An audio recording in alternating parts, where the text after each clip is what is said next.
ঠান্ডার জ্যাকেটটা নিয়ে আমি বেরিয়ে পড়লাম কিসামত বানুর উদ্দেশ্যে ফুটবল খেলা দেখার জন্য। যেই মাঠে আমাদের টিম খেলতো সেই মাঠে এখন দর্শক হয়ে অন্য টিমের খেলা দেখবো, কারণ আমরা জিততে পারিনি, দুঃখিত। অনেক ভালো খেলেছি মাঠে, ট্রাইফিকে গিয়ে হেরে গেছি। ইনশাল্লাহ পরের বার জিতবো। বিশ্বাস না করারই কথা, পরের বছর আস্তে আস্তে আমরা বেঁচে থাকি, তারপর দেখা যাবে পরেরটা। আমি নাড়িয়ে করেছি আমার মাথার খুশলির জন্য। আপনারা এটা নিয়ে অনেকজনে অনেক কথাই বলতেছেন। তোমাদের কথায় বাজারে এসে দেখা পেলাম আমার বন্ধুও নাকি আমার খেলা দেখতে যাবে, তাই বললাম ঠিক আছে চলো একসাথেই যাই। সামনে দেখি আবার অনেক কয়জন ভাই ব্রাদার বন্ধু বান্ধব সবাই বসে আছে, খেলা দেখতে যাবে নাকি, তাই বললাম ঠিক আছে চলো একসাথেই যাই। তো একসাথে রওনা দিলাম। আবার দেখলাম সাইডে মোটর সাইকেলের মধ্যে যাইতেছে প্লেয়ার, এরাই আজকে মাঠে খেলবে। কিছুদূর আগে এসে একটা মুরব্বি দেখা পেলাম, মুরব্বি দেখে আবার পান বাঁধিয়ে নিছে, বসে খাবে আর খেলা দেখবে। মুরব্বি ফুটবল প্রেমিক লোক। বন্ধু বান্ধব ভাই ব্রাদারের সাথে গল্প করতে করতে অনেক দূর জায়গায় আসলাম। কিসামত বানু আলো দেশের পাটাগার কর্তৃক আয়োজিত এত বড় টুর্নামেন্ট অনেক দূর দূরান্ত থেকে মানুষ এসে দেখার জন্য। আসলে অনেক মানুষ হয় খেলাটাতে। ওই পাশে দেখি আমার আরেক বড় ভাই মাঠে যাইতেছে খেলা দেখার জন্য, তার সাথে হাত মোলাকাত করলাম। ঠিক আছে চলো একসাথেই মাঠে যাই। তারপরে সবাই মিলে আবার রওনা দিলাম। পিছন থেকে সে আরেক সাইকেলওয়ালা ভাই লাগাই দিতে ধরছিল গায়ের মধ্যে, অল্প একটুর জন্য লাগে নাই।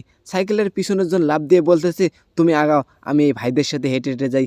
আবার ওই ভাই সহ একসাথে হাঁটতে শুরু করে দিলাম মাঠের উদ্দেশ্যে। অলরেডি আমরা মাঠের কাছাকাছি এসে গেছি, আর অল্প একটু আগালেই আমরা মাঠের দেখা পেয়ে যাব।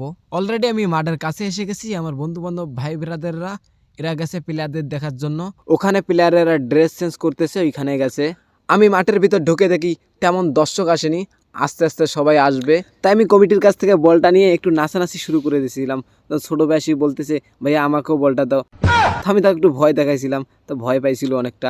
তারপর আবার পাস দিলাম, পরের মাইরে আমার জুতা খুলে গেছে। পরে জুতা পায়ে দিয়ে ওখান থেকে চলে আসলাম। ভাইদের বললাম ভাইরা তোরা খেলো, আমি আর খেলবো না। সাইডে দেখলাম বিএমপির মিটিং হইতেছে, ওইখানে আসলাম যে একটু খুরমা টরমা খাই। দেখি খুরমার কোনো খোঁজ খবরে নাই, এখনো মিটিংয়ের আলাপ আলোচনা করতেছে। তাই আমি ওখান থেকে আবার চলে আসলাম। চেন্নাইয়ের দোকানে আসলাম ঝালমুড়ি খাওয়ার জন্য। এই সেই দোকান, এই দোকানের সাথে দাঁড়িয়ে বলেছিলাম এই দোকানের 20 টাকার ঝালমুড়ি।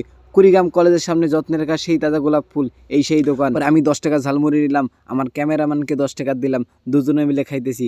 ঝালমুড়ি খাইতে খাইতে ওপাশে থেকে আবার প্রান্ত ধারাভাষ্যকার দিতেছে, মাইকের আওয়াজ আমার কানে এসে পড়লো। তাই আমিও ঝালমুড়ি খাওয়া বাদ দিয়ে তার কাছে গেলাম, গিয়ে তার ধারাভাষ্যকার শুনলাম। আপনারাও একটু শুনেন তার ধারাভাষ্যকার।